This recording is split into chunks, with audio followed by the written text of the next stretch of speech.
episode 16 of the Rishis Radio Podcast, a podcast that specializes in horological hot takes, taboo topics, and often unpopular watch opinions. My name is Schmidt, and I'm joined, as always, by my good friend and co-host, Mr. Brodinky. What is going on, Brodinky? How you doing? My day started a little rough today, but it got much, much better. I just got back from having a little cigar and scotch with some friends, celebrating. I procured a little raise at work today, so that was very nice. Congratulations. Probably have to buy a watch. No, that's like the rule. Hey, setting the Speedmaster coming down the... Yeah, no, not that kind of raise. King Seiko raise, okay? Okay, all right. Well, hey, that would be a nice way to commemorate that. Oh, yeah. No, that's cool. It's I put in a lot of work this year, so... Yeah, thought it was right to ask for, and I got it, so that was cool. A pretty cool thing though, I was out with a couple older guys, and it just came up in passing about watches and stuff. He's like, "Oh, my two sons are really into watches," and one of the guys goes, "Oh, do they know who he is?" And I was like, "I don't bring it up. Like, I don't bring up that I have an account or anything." But one of the guys I'm close with, and he brought it up, and he's like, "I don't know," and he like texted him, and they're like, he's like, "Oh, they heard of you," and I'm like, "Dude, this is wild, man."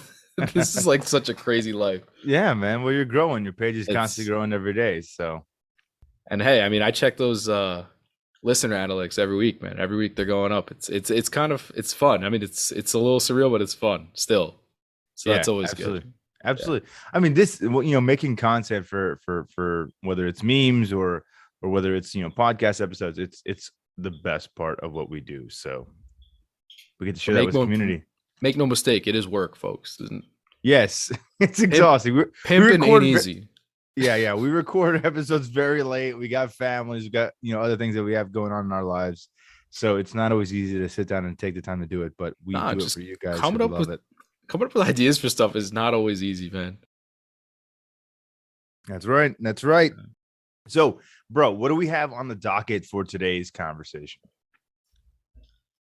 Appropriately, I thought, not only from coming up with this idea, but also in connection with, I don't know if you saw this article recently, I think it was RJ Broer wrote it on Fratello about how high prices and scarcity and investors are kind of ruining the hobby for people. Yeah. I guess a combination of it all was sort of inspiring in the fact that it's kind of like a prohibitive hobby for some people now. Like, it's not easy to get into. I had to explain this to my friend when we were out. I was like, you can't walk off the street. I said, if you walk into a Rolex dealer with 20 grand and say, I want a regular run-of-the-mill popular model, they'll just tell you no. And he was like, what are you talking about? I'm like, it's a thing, man. It really is. And it's a shock for people. Yeah. I've actually had that conversation with a lot of people who, that I know in my personal life that are, casual people that are maybe looking to get into watches, and the same thing. Like, yeah, man, I know you work, and you have worked with other brands and all these things. And they've told me flat out, I'm ready. When I'm ready to go, I want to buy a Rolex. And I'm like, hey, I got to be honest with you, man. Like, good luck. Well, what do you mean? I was like, you can't buy them. I don't understand. It's like, I have money. Like, how do you break the news to a newbie like that? And how do you make them understand that even if they've achieved or amassed that amount of wealth in order to be able to spend on something like that they still can't get it? It's a weird thing, man. Yeah, I almost have to equate it to being like almost high fashion at this point, where things are, I guess, I'm going to use air quotes on demand so much that you have to go over sticker. Like a popular car, you have to go over sticker sometimes. Yeah, that's what it is. But with all that coming into play, there's going to be people who either have to, we say a lot of times that you have to buy what you like. It gets a little cliche. It does. But what happens if you can't buy what you like, right? Now you have to find either other things to buy or you have to get out, right? So, yeah, getting out for me is not an option. I just got to figure out strategically what I'm going to purchase. Yeah. But so you have people who might be looking to branch out from what maybe the mass media covers a ton of, because a lot of it you can't even touch. Right. Maybe find something in the meantime if they're on a wait list or they're trying to save up for something. If they're going to pay a gray market price, that's not easy to do. Maybe you're just trying to quench that thirst in the meantime, or some people just want a quality timepiece that maybe isn't so mainstream. And so we put together a little episode, and it's I guess it's somewhat about sleepers. I don't want to overuse the term sleeper, because I feel like when people hear sleeper, they think like super niche micro brands or like way off independents. I'm thinking more things you can walk off the street and buy, Yeah. that either maybe they don't get a lot of love, or maybe they're just not that popular, or maybe you have experience with it and you think it's great and people should know about it.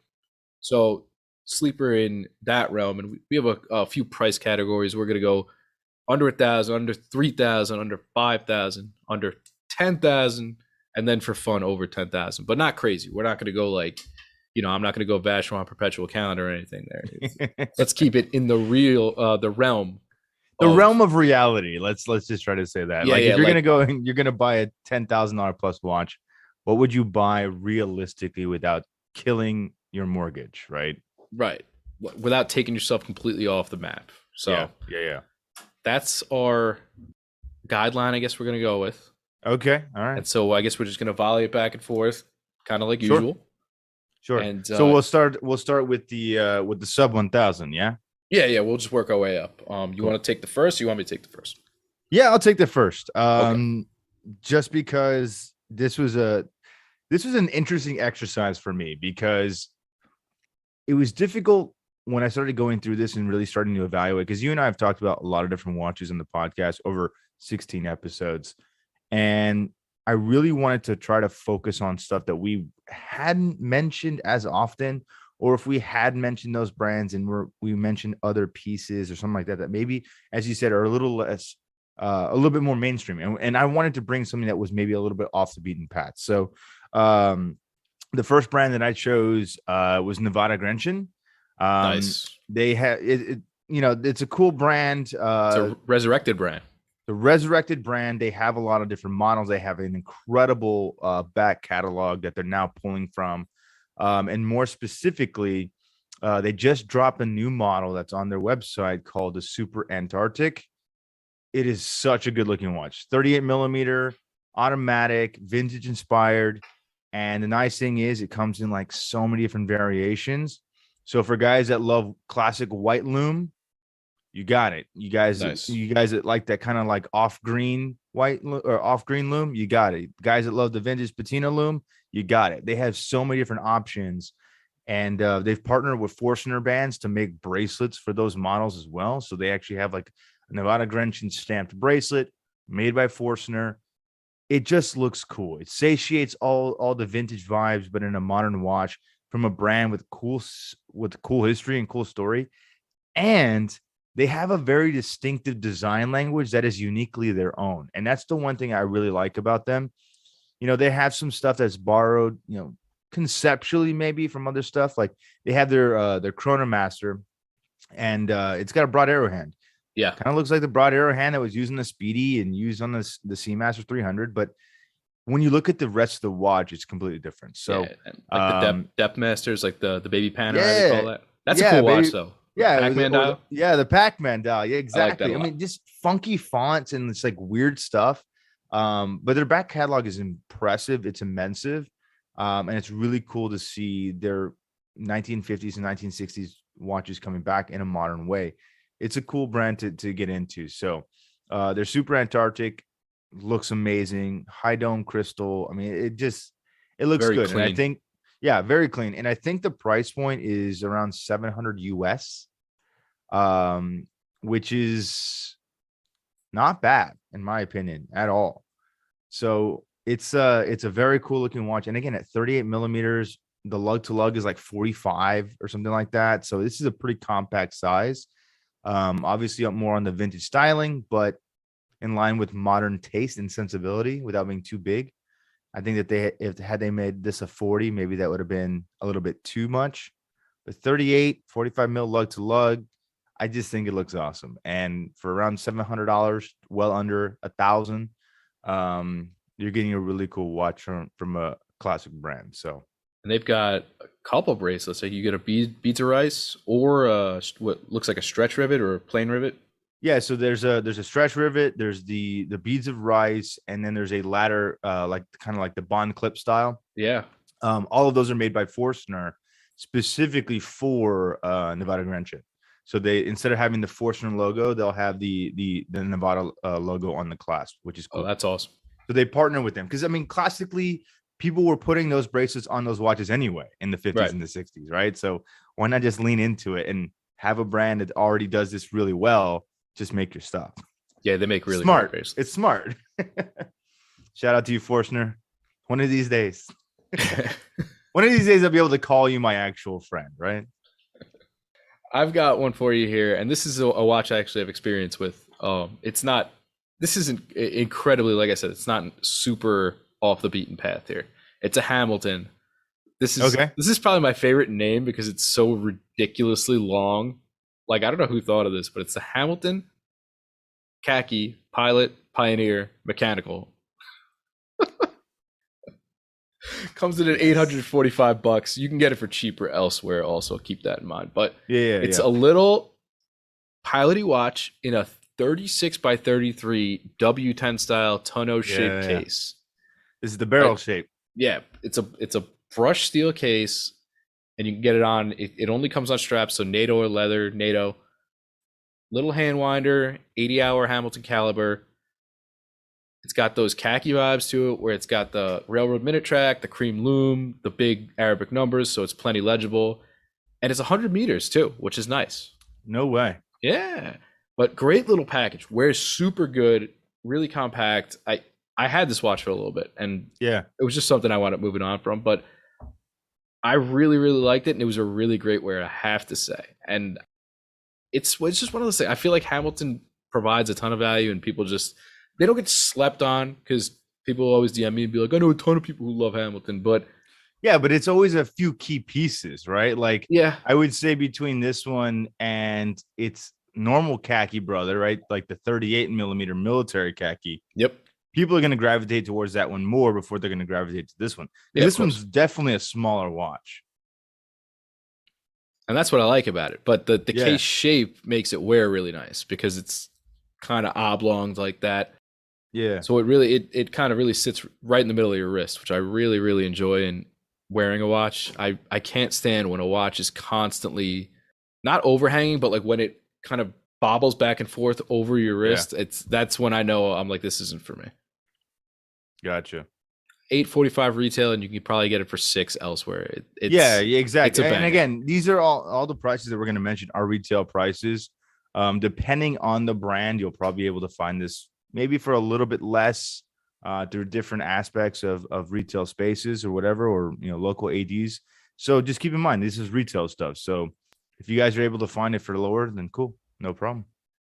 Bro, do you know what the power reserve was on that one? Was it high? 80 hours. 80 hours. Yep. Okay, so this is that is movement they dropped into the newer khakis when they introduced the white dial. Yeah. Yep. 80 hours. That's nuts, man. Not too shabby. That's nuts. So all right.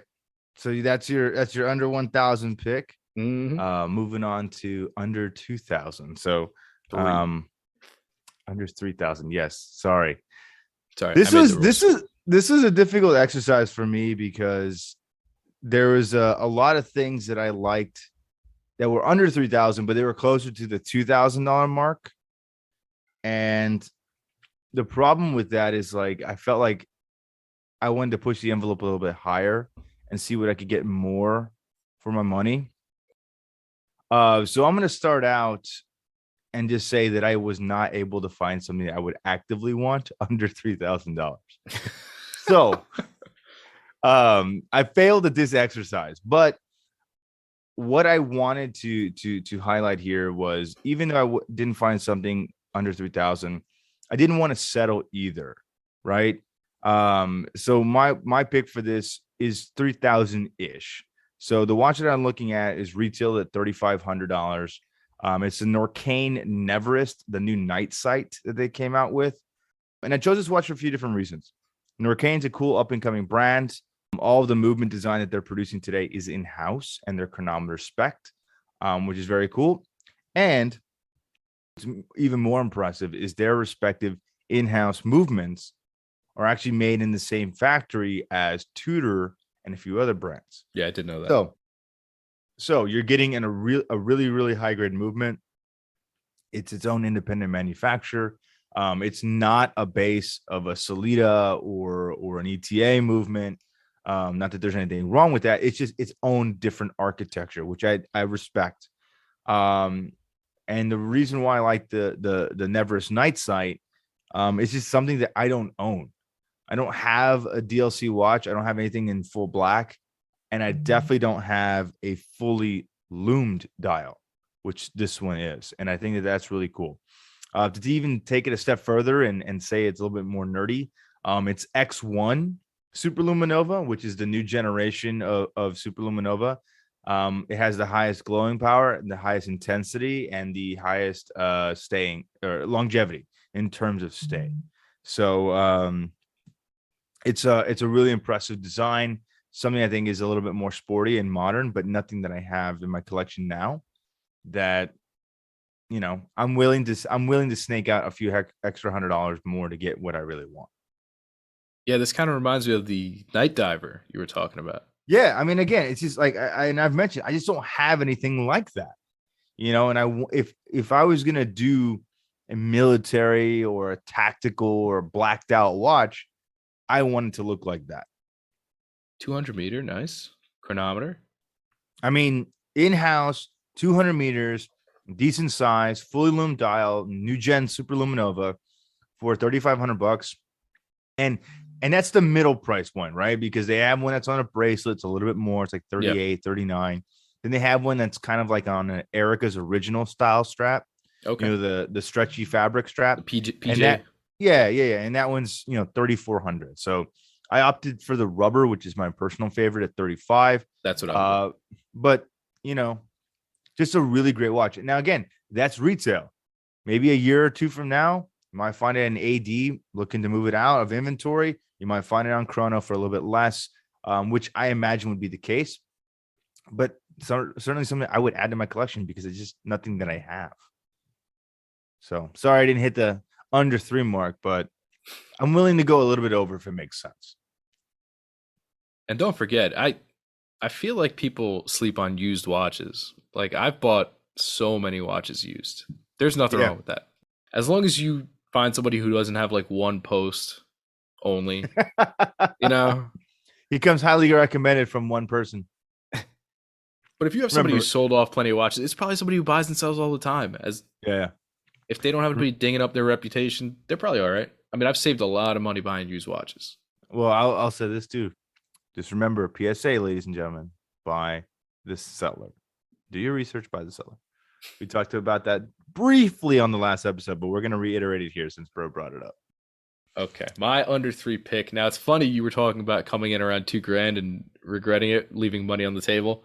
Yeah. My pick, it starts at around 21, 2,200, goes up to about 28. So this will fill the whole void more or less, but it can be found in relatively cheap form.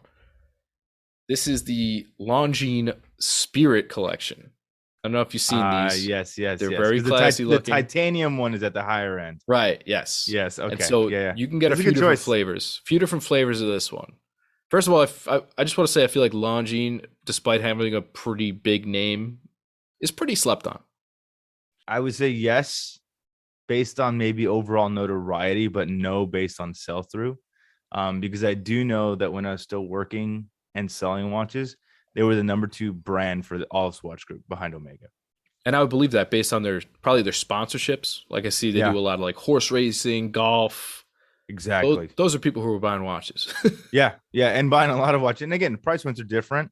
Sure. But yeah, I mean, they're number 2 for Swatch Group worldwide, which is pretty cool. Yeah. But whisk community, I feel like they're probably underappreciated, if I could say. 100%. 100%. But so you can get this bad boy in either 40 or 42. That's 12 right. mils thick, which is great. That's a nice, pretty slim watch. Blue, green, black. I couldn't tell if the last one was silver or white from the mock-up, but 100 meters, chronometer for all those King Seiko haters. Mm-hmm. And then, like you said, offered in titanium with no date.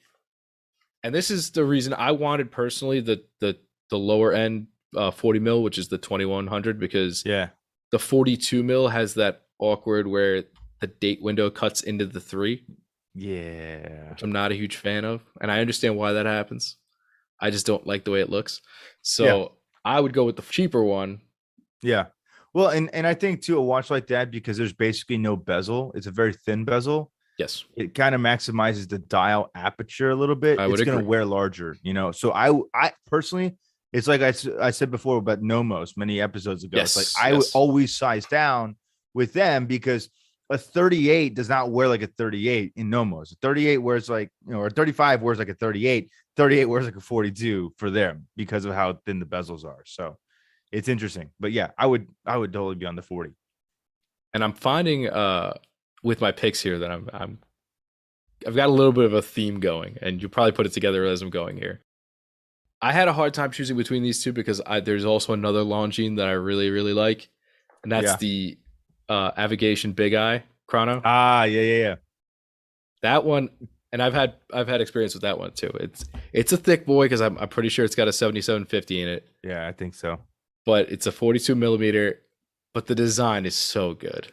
Oh yeah. That It, Big it Eye. Oh, and the story. Did you hear the story about that watch? well, correct me if I'm wrong. I heard somebody had this watch and brought it to them, and it was like, "Hey, you guys made this. Check this out." And they were Yes. like, "We've made this." Yes, that's 100% what happened. So a very established collector that specialized in like, you know, chronographs of the 30s and 40s, specifically Longines, because they've been associated with flight and pilots for forever. This watch existed and this dude owned it. Longines Swatch Group and their museum curation team had no idea this watch was even real. And so he brought it to their attention at either a meetup or some type of event or something. And he worked with them to release it for a new production.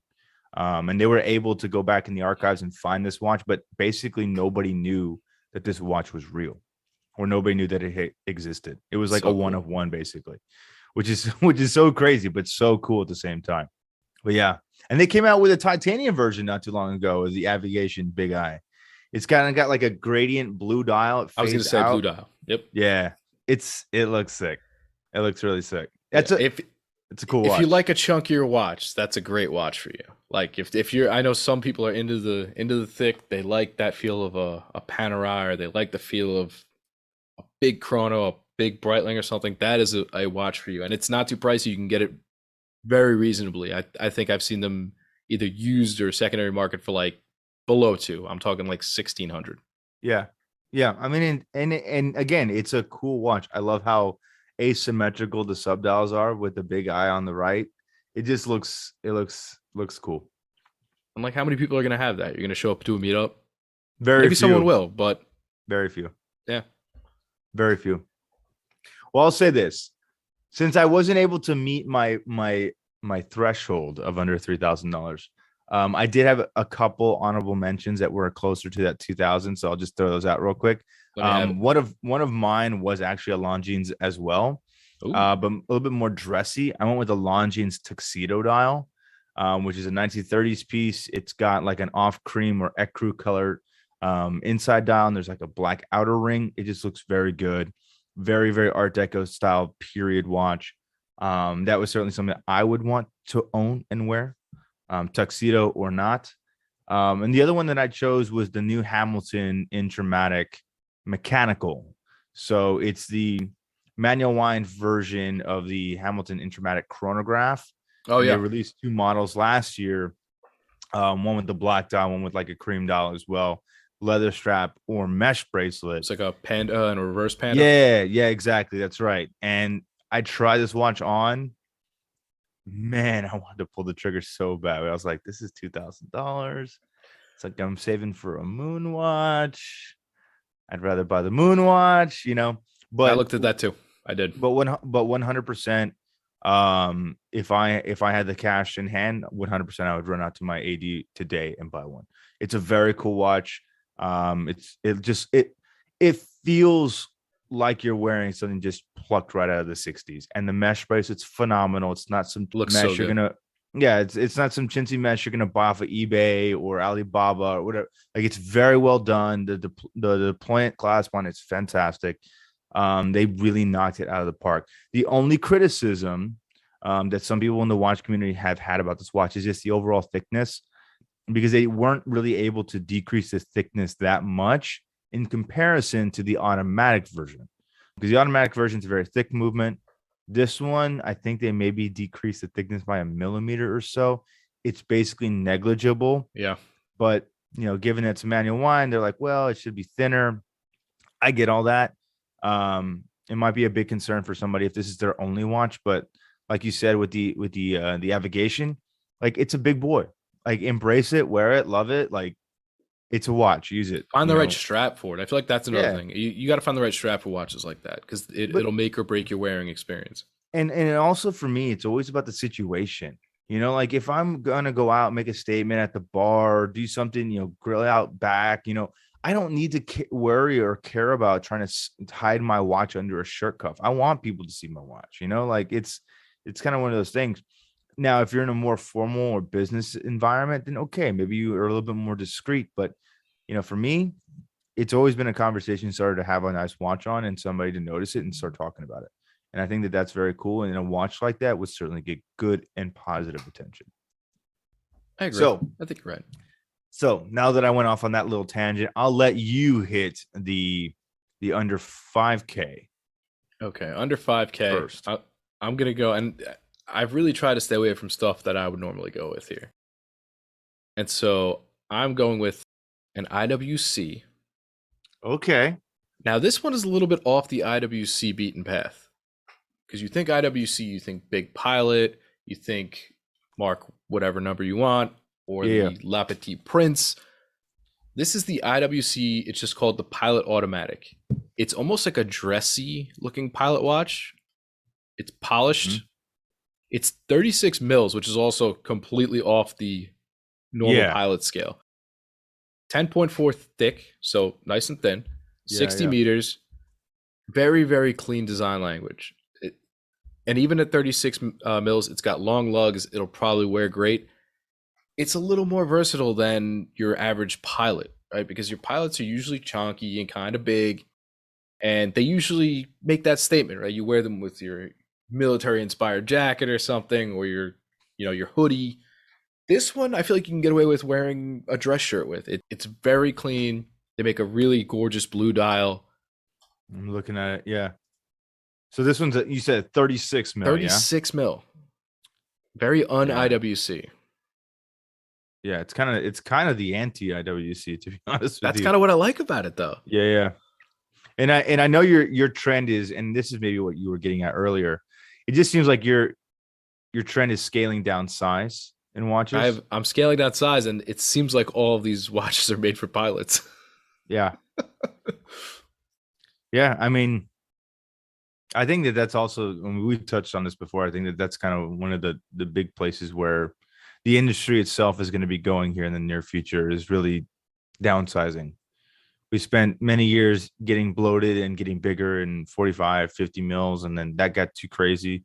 Sort of walking it back down. Even brands that have built their entire legacy on larger watches like IWC, Panerai, they're trying to make pieces more accessible. And we got a smaller Big Pilot. Yeah. The baby Big Pilot, as I call it, the 43.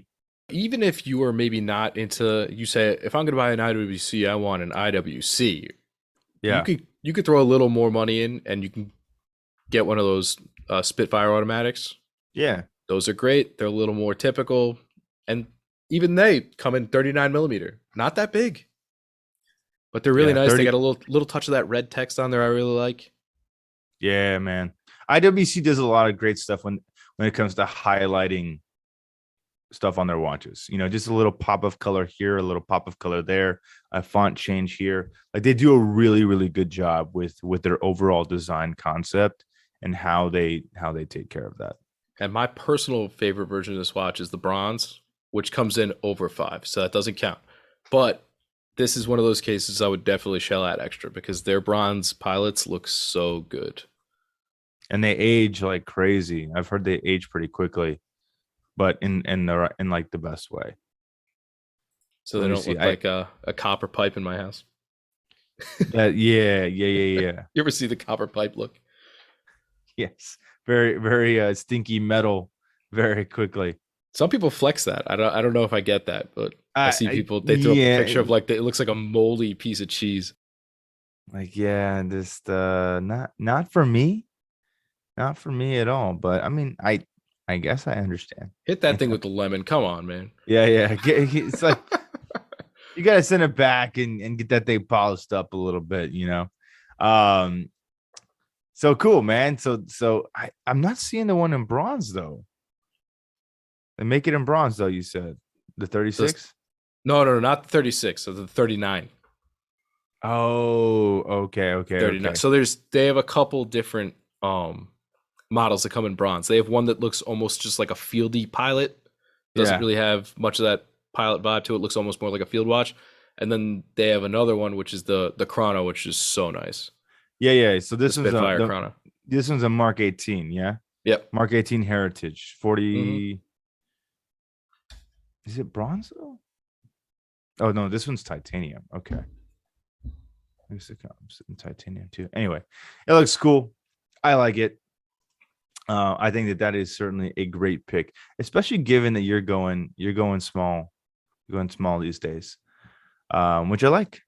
I I'm like not that. gonna lie. I know I find a lot of people say that they like the feeling of heft on their wrist. I don't. I don't like it. I don't like feeling the watch wobble back and forth. I don't like it feeling like my arm's getting weighed down. Yeah, yeah, I mean, yeah, I find that to be an unpopular thing, and I also find that I'm trending away from Team Bracelet, which is apparently like sacrilege, but I don't care.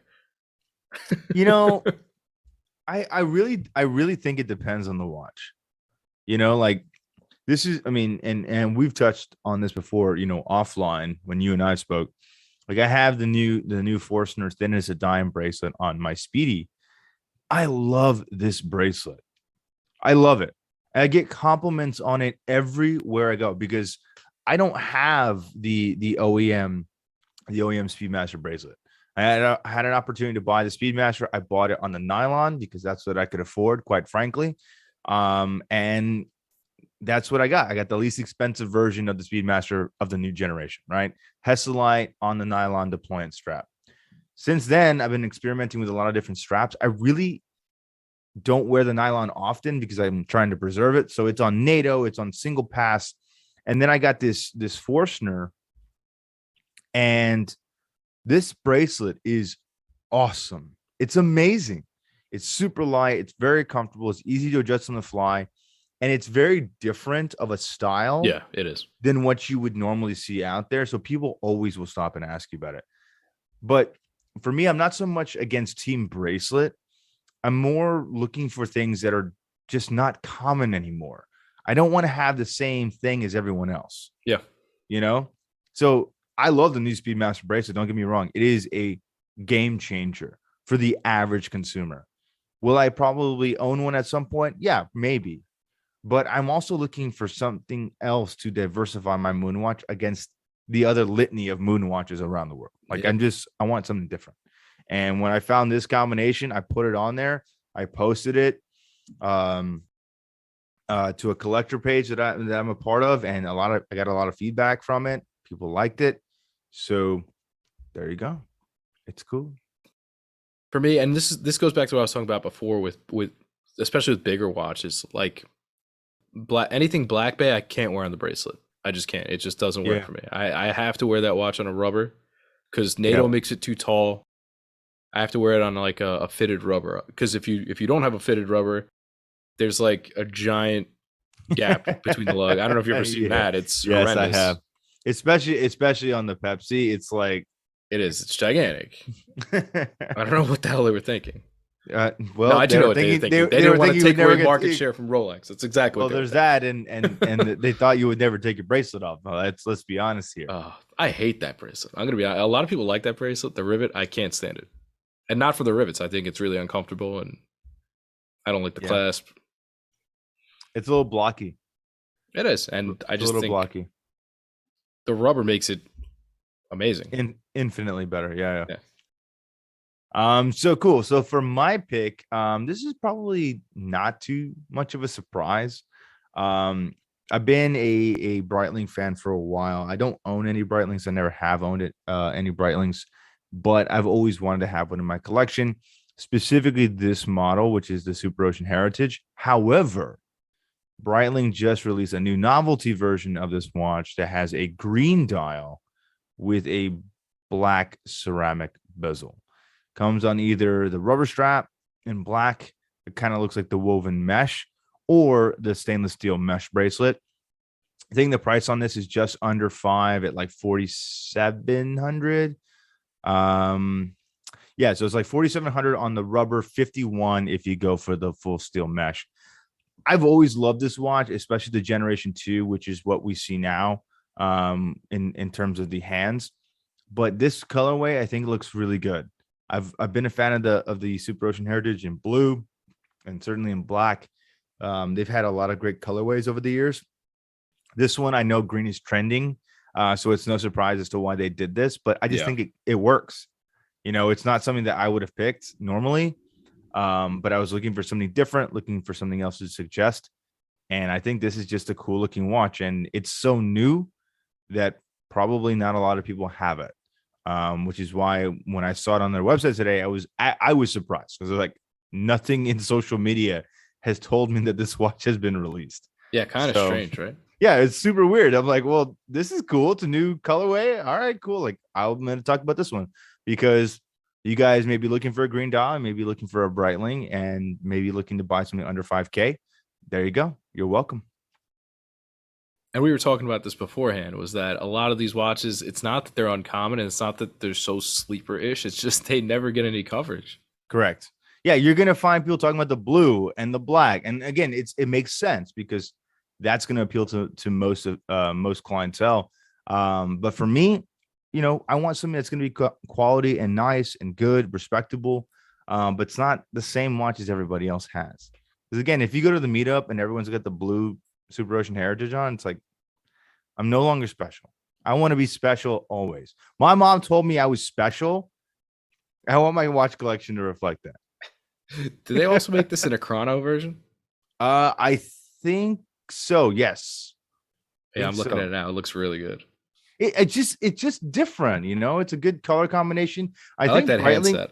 Yeah, you know, me too.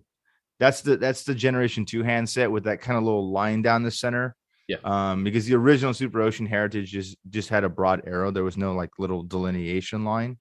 And the minute hand, excuse me, wasn't more of like that Roman sword. It was kind of just like a broadsword look, right? So this newer version has a little bit more vintage cues, I think, which to me appeals to me better. But it's just a good looking watch, man. They make a great mesh bracelet. I think everybody knows that, especially if you're a fan of Breitling. I mean, their mesh bracelets are some of the best in the world. So I thought it was cool. I found it today. I'm like, you know what? This is one we're going to talk about. This is one we're going to talk about. Yeah, good choice. Moving on to under 10. So this is an interesting one because there's a ton in this range. And I'm sure everybody's going to have an opinion as to, oh, I would have picked this. I would have picked this. Mm-hmm. Now, I'm going to give you the watch I would want and then the one that I'm going to pick for this. Okay. Knowing me, the Grand Seiko Omiwatari, it's the spring drive with the power reserve on the back. Yeah. If I had $8,300 to just burn right now, I would hop all over that. Hey man, you just got promoted. Yeah, I got 2 kids. I got plenty of expenses. It's like I'm a family man. I live in a very expensive part of the world. Yeah, I got 2 kids. Yeah, no, I get you. Yeah, inflation. Yeah. But this watch, this is one of those watches I can't get out of my head. It's the dial's insane. Like it looks like I can actually just jump into it and swim. Yeah. It looks nuts, but it's really good looking. 39 millimeters. There's no question about 10 that. 10 mils thick, spring drive, power reserve on the back, which is always everybody's complaint. That stupid power reserve. I never did understand it though. Like, why do you need a power reserve for a watch that will basically keep running and then, without you wearing it? Well, the power. A lot of people hate that the power reserve goes up. It scales up. It scales up. People, why does it scale up?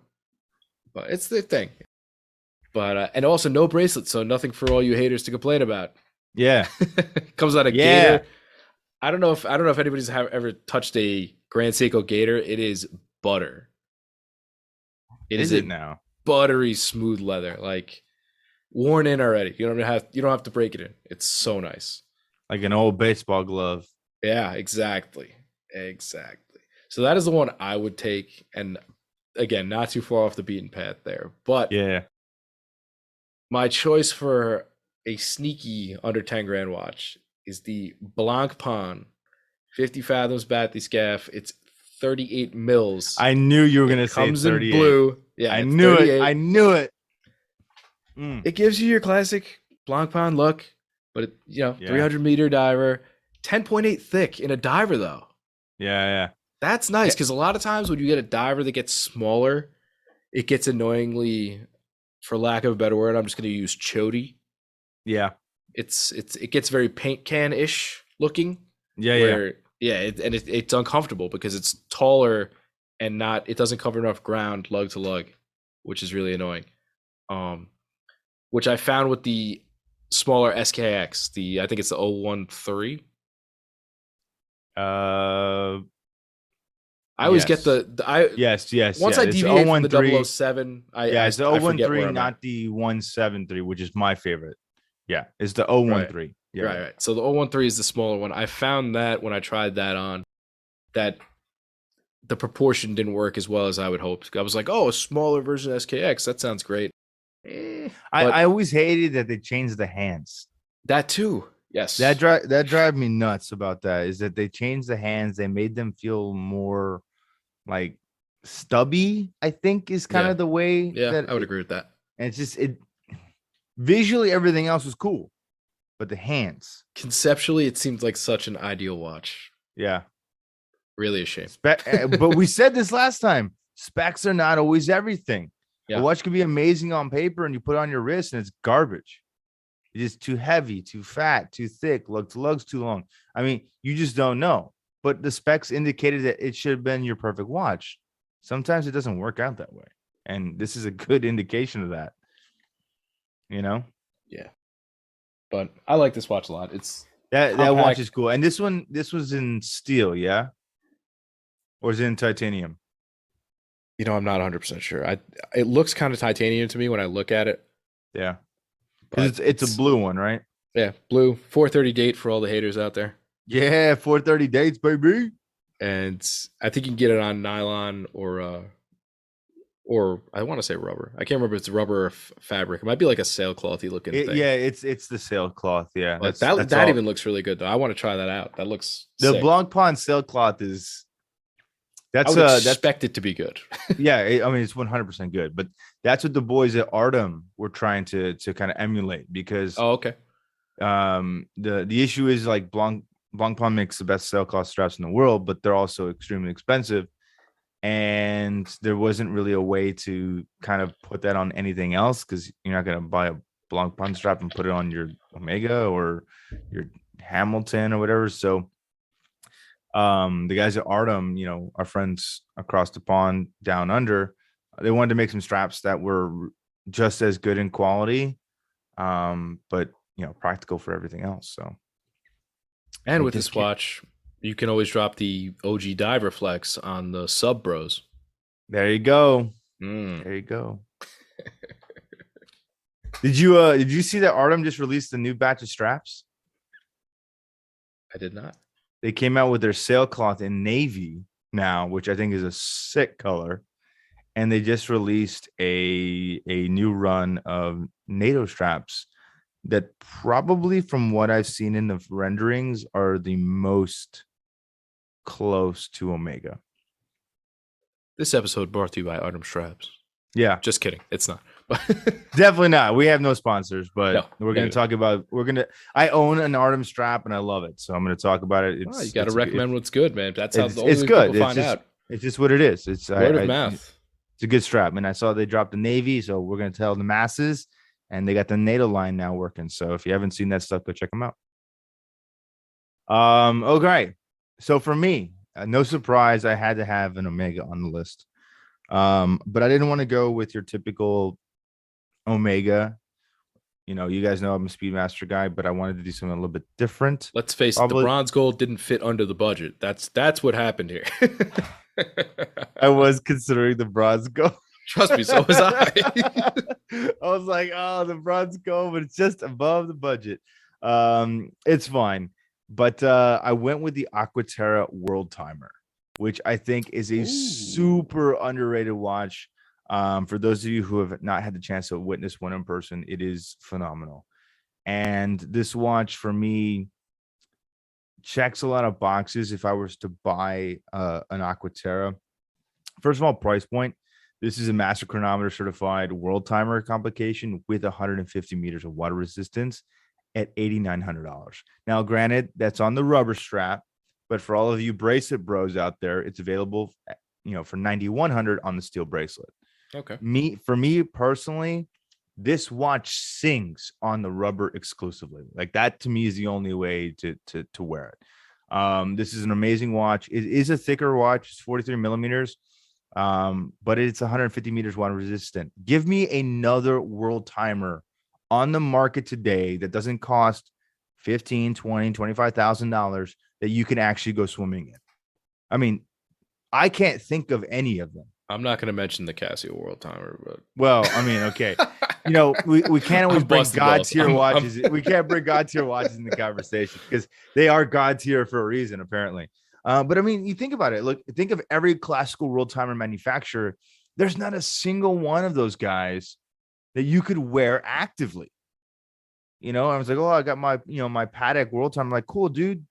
You can't wash your hands with it. Like, how is this a travel watch?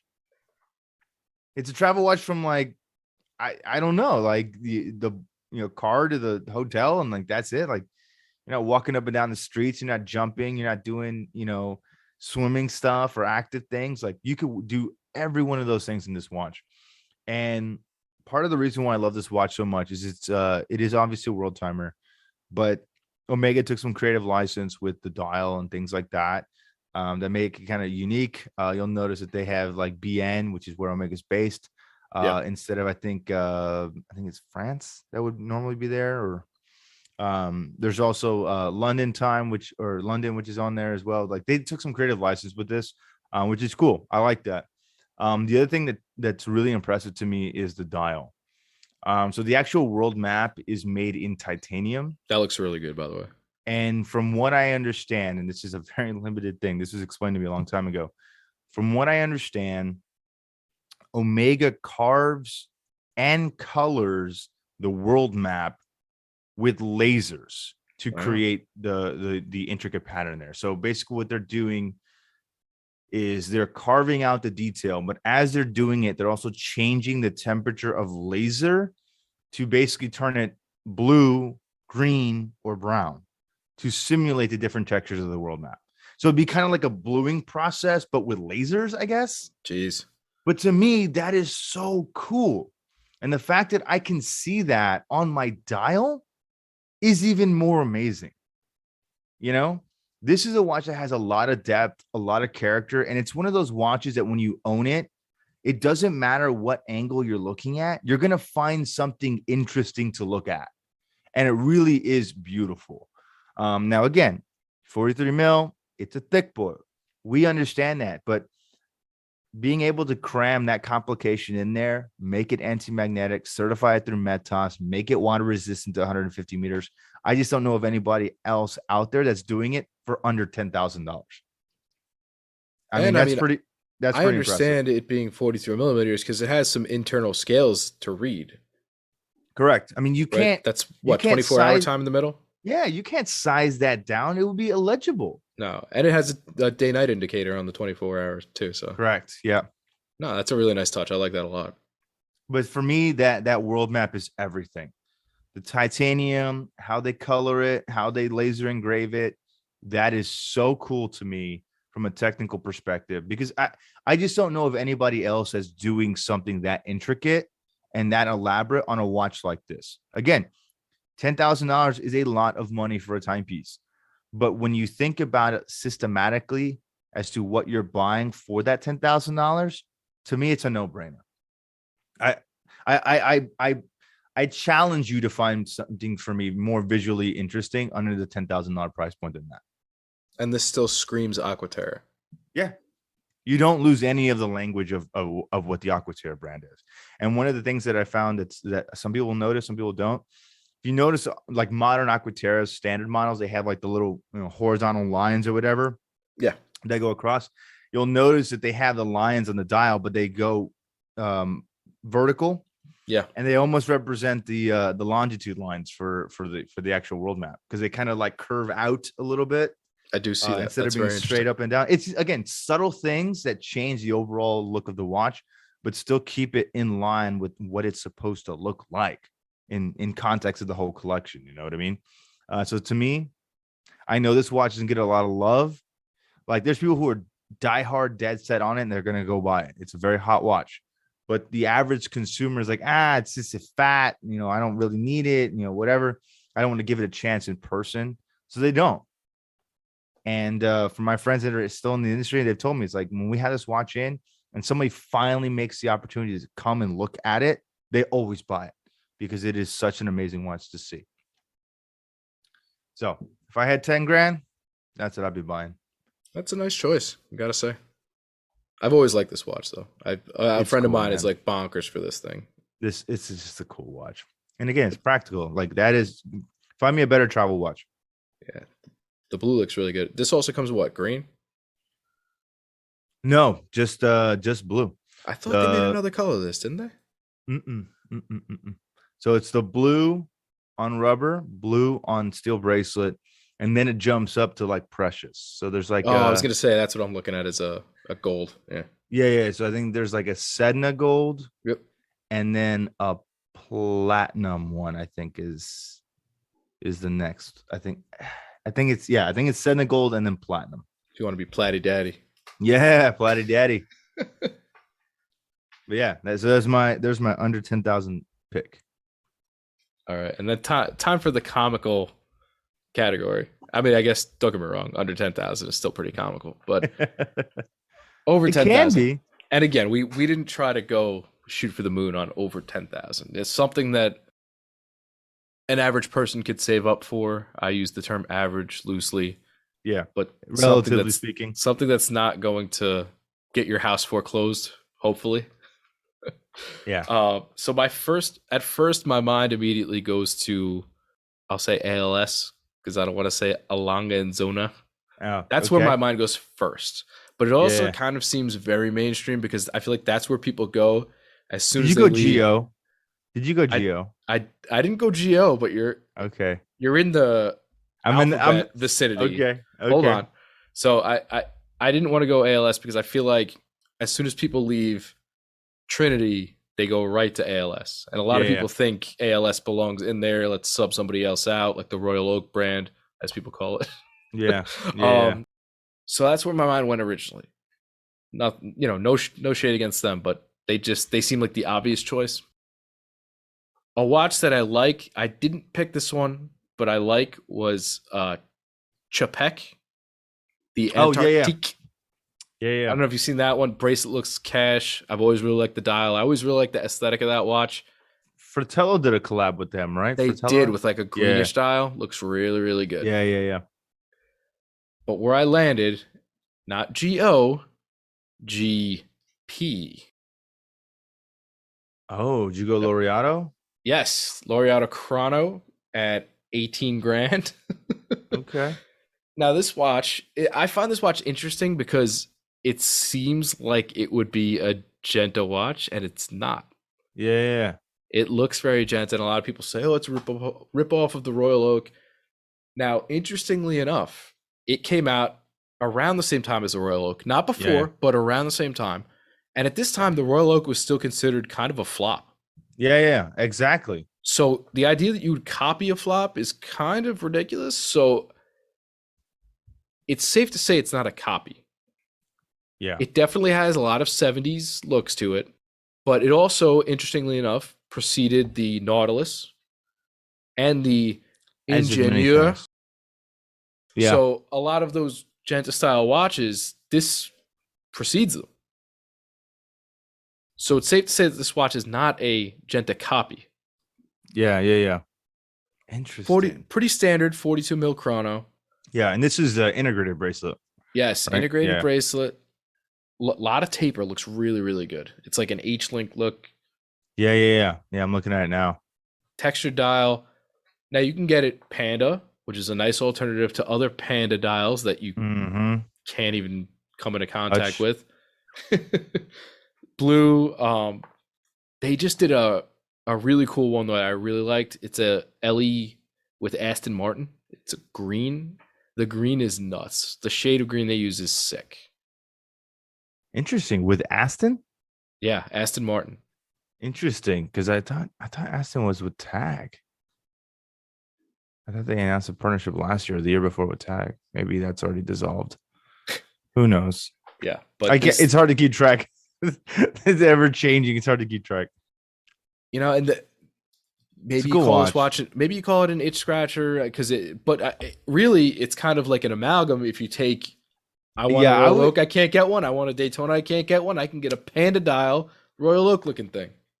It's funny that you said that because when I'm looking at this, it's like to me, if a Royal Oak, a Nautilus, and a Daytona had a baby, like that's kind of what I'm looking at here. Because Checks all the obviously, hype boxes. Why not? it's why not. So I mean, I'm looking at this, and obviously the H Link bracelet, it's going to share some similarities to something like a Nautilus. Yeah. Um, then you kind of look at the bezel, and it's got more of that octagonal shape, kind of more like a Royal Oak, and then obviously design for the dials, things like that. It looks a little Daytona-esque. So I can see this as a viable alternative to three extremely difficult watches to get. Like this checks all of them, quite Right. frankly. And for 18, I mean, not that that's a steal, but by comparison, Yeah. Yeah, absolutely. Absolutely. And again, it's not like it's an ugly watch either. You know what no. I mean? Like it's not hideous. It doesn't look weird. Some watches you're like, yeah, the specs are awesome, and it's just like it just doesn't sing. This watch actually looks really good. The only Um, peculiar choice is the blue accents on the Panda. yeah, I would have to see the that one in person. I don't know how I the would feel about that. the blued hands. Yeah. Yeah, yeah. But For I'll tell our you, the for our, green one, if you can find the green one, it is sick. I was like, damn, that's cool. Oh, I think it's like 150 piece LE. yeah, yeah. So basically, an unobtainium Yeah. unicorn. Yeah. Oof. Yeah. But that was Man, my off the grid pick for that's a solid choice. 18 I, G's. I'm not a. Oh, there's the Aston one. Yeah, I think I like the other one better. I think I like the other one better. I prefer the hand set on the other one. Yeah, This it one is looks like different. they changed the hands a little bit, but definitely I can see kind of the racing aspect here. They did like a crosshatch dial, it looks Yeah. like. But it looks kind of like moto seats, like something you find in a high performance sports car, which makes sense since it's with Aston. But it's only a little bit more. That's kind of interesting. Yeah, not crazy. No, I would have thought it would have been way more expensive, but they did. It's a production of 188. It says That's in what the it was, case back 188. 188. Aston Martin and Gerard Perregaux. It says built out of true friendship. I don't know what that means, but hey, somebody shook some hands somewhere and made this happen. So that's cool. Cool for them. Yeah.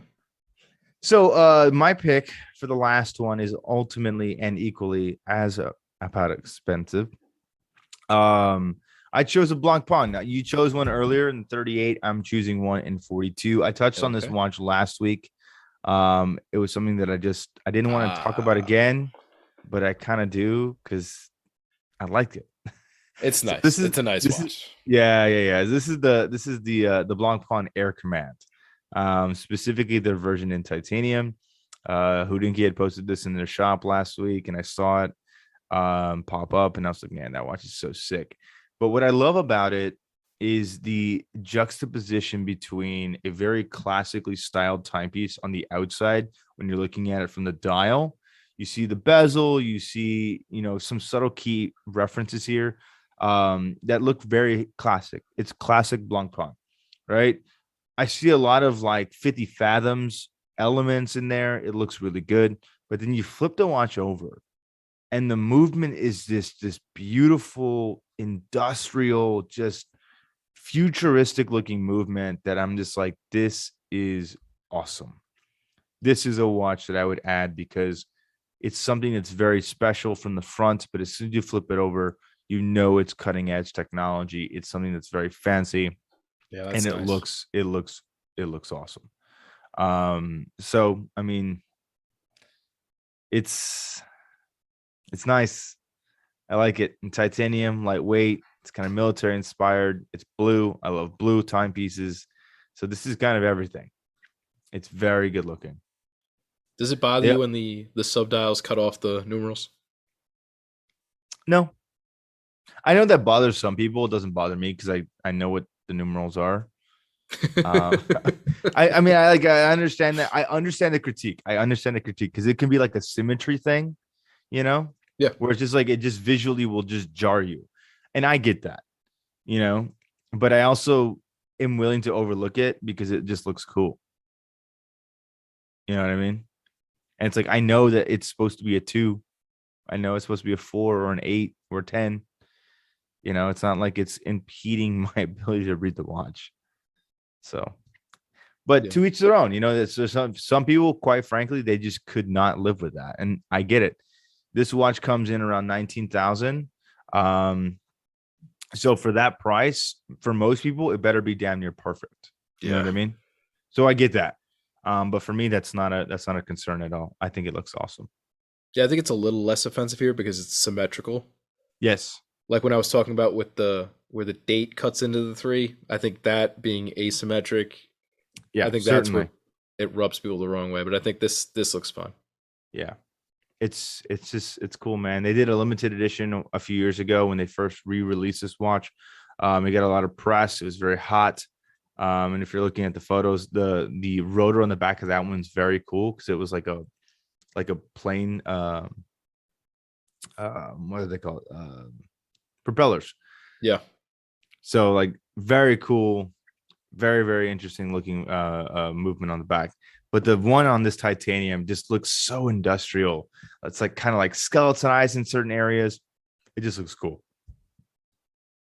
Very nice. I think that's That's my a that's real my nice pick. timepiece to end up on. You know, it's just I I just didn't want to do something the same. You know, I want something a little different. It's something that I would certainly add to my own personal collection if I had almost $20,000 just laying around. But somebody bought a Moonwatch this year, and a little tapped out probably for the next couple of years.